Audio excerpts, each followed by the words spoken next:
సహోదరి సహోదరులందరికీ ఈ ఈస్టరు దిన సందర్భంగా ప్రపంచ ప్రజలందరికీ నా వందనాలు తెలియచేస్తున్నాను.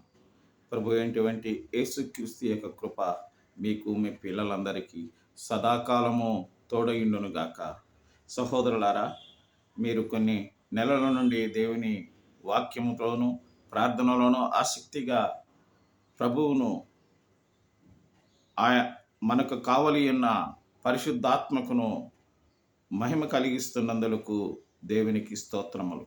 ప్రజలందరూ నిబ్బరమైన మనసుతో ధైర్యముగా కుటుంబ సభ్యుల మధ్యను, బంధువుల మధ్యను, స్నేహితుల మధ్యను దేవునికి ఆయన పరిశుద్ధతను తెలియచేసి, ఆయన మన కోసం మరణించి పునరుత్థానుడై లేచి పరమునకు పోవడం జరిగింది. తిరిగి మరలా వస్తానని చెప్పినటువంటి యేసు రానయ్యున్నాడు. ఆయన రాకకు మనందరము ఎదురు చూద్దాము గాక. దేవుడు మనల్ని ఆశీర్వదించును గాక. ఆమేన్.